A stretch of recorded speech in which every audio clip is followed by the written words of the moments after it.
This is the difference in the carding cloth. This one is the Mad Batt'r, and you can see the height there as well as the density, right? And then over here we have the Finest, which has a higher density and also not quite as thick of a cloth. These are two machines. This is the manual Finest, hand cranked, and this over here, you'll see it's twice as wide, is the double wide electric. So I'm just going to turn it on. I'm not running anything through it right now.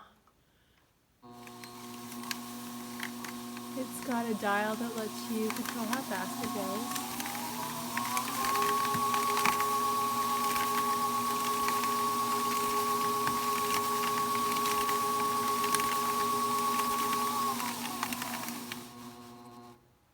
And then you can also reverse it when you're doffing the bat or if you're pulling off roving.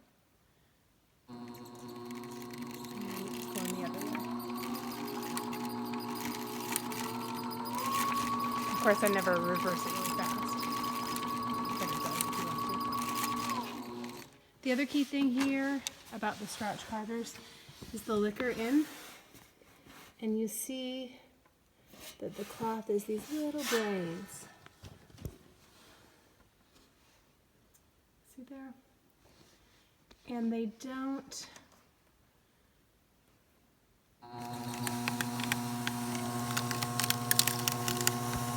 now you'll hear it every once in a while, a pin hitting the blades, just because I'm a little hard on my carder and there's probably a few pins out of alignment.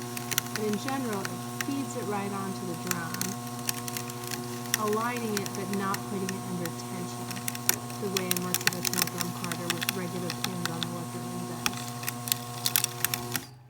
That's the basics. Let me know if you want to see anything specifically. Okay, bye-bye.